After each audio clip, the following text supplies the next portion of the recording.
जय माता दी। जय मां कामाख्या। कामाख्ये वरदे देवी नीलपर्वतवासिनी त्वं देवी जगत माता योनि मुद्रे नमस्तुते। कामाख्ये काम संपन्ने कामेश्वरी हर प्रिये कामनाम देहि मे नित्यम कामेश्वरी नमस्तुते। कामदे काम रूपस्ते सुभगे सुर सेविते करोमि दर्शन देव्यम सर कामार सिद्धयेत। ओम महेशानी महामाये चामुंडे मुंडमालिनी आयु आरोग्य ऐश्वर्य देहि में देवी परमेश्वरी। ओम जयंती मंगला काली भद्रकाली कपालिनी दुर्गा क्षमा शिवा धात्री स्वाहा सदा नमस्तुते। ओम सर्वमंगल मांगल्ये शिवे सर्वा साधिके शरण्ये त्र्यंबके गौरी नारायणी नमस्तुते।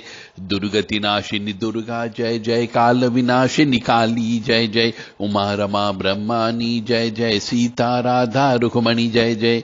महालक्ष्मी नमस्तुभ्यम नमस्तुभ्यम सुरेश्वरी। हरि प्रिये नमस्तुभ्यम नमस्तुभ्यम दयानिधि। काली काली महाकाली काली के पापनाशिनी खड़ग हस्ते मुंड हस्ते काली काली नमस्तुते। योनि मात्र शरीराय कुंजवासिनी कामदा रजस्वला महातेजा कामाक्षी ध्यायताम सदा। काम प्रिया कामरता कामा काम स्वरूपिणी कामिनी कामिनी काम्या कामुका कामचारिणी काम बीज स्थिता काम पीठ निवासिनी कामदा कामहा काली कपाली करालिका या देवी सर्वभूतेषु विष्णुमायति सप्तिता। नमस्तस्यै नमस्तस्यै नमस्तस्यै नमो नमः।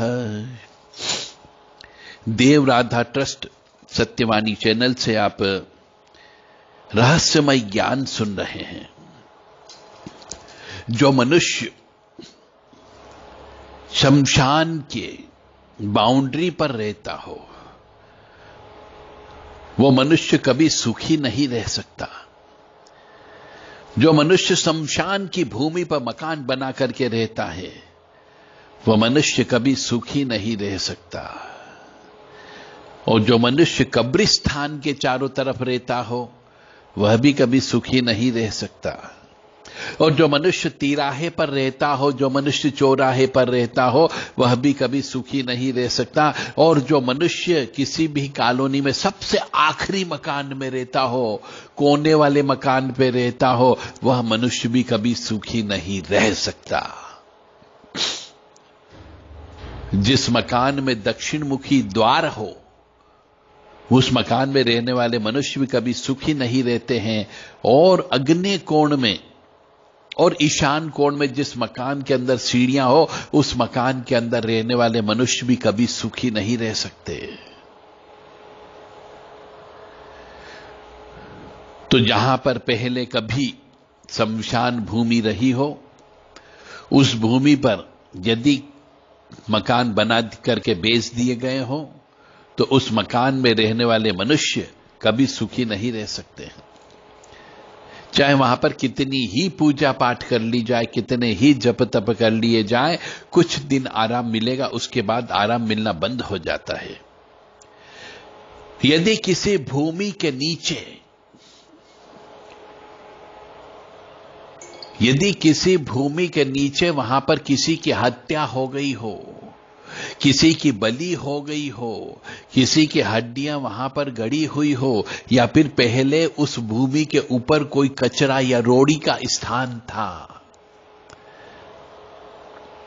उस भूमि पर रहने वाले मनुष्य भी कभी सुखी नहीं रह सकते।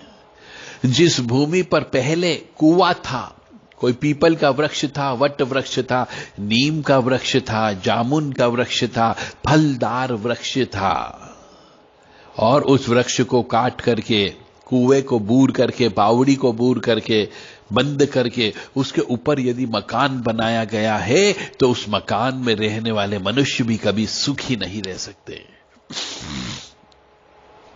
यदि किसी मकान के ऊपर पीपल के वृक्ष की छाया आती हो, किसी मकान के ऊपर वट वृक्ष की छाया आती हो, किसी मकान के ऊपर इमली के वृक्ष की छाया आती हो, किसी मकान के ऊपर नीम के वृक्ष की छाया आती हो, तो ऐसे मकान में रहने वाले मनुष्य कभी सुखी नहीं रह सकते।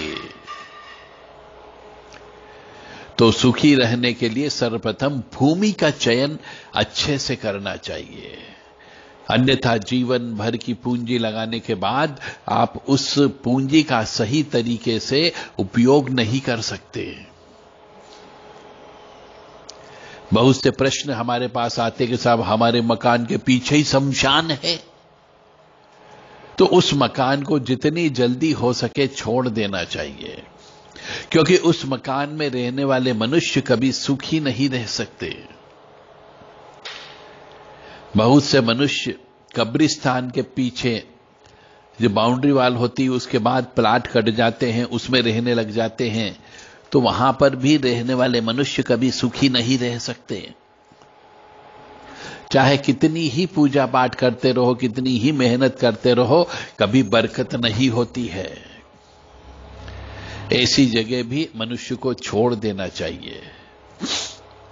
जिस जगह शमशान भूमि हो और वहां से उठने वाली लपटों के माध्यम से जो धूल मिट्टी उड़ती है, जो भभूत उड़ती है, जो राख उड़ती है, धुआं उड़ता है, और जहां पर धुआं जाकर के बैठ जाता हो, उस रास्ते पर भी मकान बना करके कभी नहीं रहना चाहिए। अन्यथा आपके जीवन में कष्ट, दुख, परेशानी, बीमारी और बरकत नहीं होना, ऐसी समस्या आम बात होगी। तो इस बात का अवश्य ध्यान रखें कि आप मकान किस जगह ले रहे हो, कहां पर मकान खरीद रहे हो, क्या वहां पर से कितनी दूर शमशान है, इस बात का ध्यान अवश्य रखें। तो ही आप सुखी रह सकते हो। यदि आपके जन्म पत्रिका में राहु अष्टम भाव में बैठा हुआ हो, गुरु अष्टम भाव में बैठा हुआ हो, केतु अष्टम भाव में बैठा हुआ हो, शनि अष्टम भाव में बैठा हुआ हो, राहु चंद्र की युक्ति हो, सूर्य राहु की युक्ति हो, शनि चंद्र की युक्ति हो, या शनि राहु की युक्ति हो, तो ऐसे मनुष्य को, जो मालिक हो, उसको शमशान से बहुत दूर रहना चाहिए। दक्षिण मुखी मकान में नहीं रहना चाहिए, अन्यथा वह सुखी कभी नहीं रह सकता। और घर के अंदर कभी भी ईशान कोण में कोई लेटरिन बाथरूम नहीं बनाना चाहिए। ईशान कोण में किचन नहीं होना चाहिए। ईशान कोण में सीढ़ियां नहीं होनी चाहिए। और अग्नि कोण में भी सीढ़ियां नहीं होनी चाहिए। अग्नि कोण में पूजा का स्थल नहीं होना चाहिए। अग्नि कोण में बेडरूम भी नहीं होना चाहिए। अन्यथा उस घर में रहने वाले मनुष्य कभी सुखी नहीं रह सकते। अग्नि कोण में लेटरिन बाथरूम भी नहीं होनी चाहिए, अन्यथा कष्टमय जीवन व्यतीत होता है। हमारा धर्म था आपको ज्ञान देना। ज्ञान लेना या नहीं लेना आपके विवेक पर निर्भर करता है। हमने अपना धर्म निभा दिया है, अब आपकी जिम्मेदारी है कि आप इस ज्ञान को लेते हो या नहीं लेते हो, और लेने के बाद में आगे अपने प्रियजनों को, अपने मित्रगणों को, अपने रिश्तेदारों को आगे फॉरवर्ड करते हो या नहीं करते हो, यह भी आपके स्व विवेक पर निर्भर करता है। मेरा धर्म था आपको ज्ञान देना। तो हमेशा ध्यान रखें, शमशान भूमि, कब्रिस्तान की भूमि, कच्चे मसान की भूमि, पक्के मसान की भूमि पर कभी मकान बना के नहीं रहना चाहिए, और उसकी हद में भी कभी रात नहीं गुजारनी चाहिए।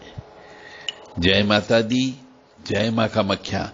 और यदि है तो उसे जितना जल्दी हो सके छोड़ देना चाहिए। उसका कोई उपाय नहीं होता है, कोई निराकरण नहीं होता है।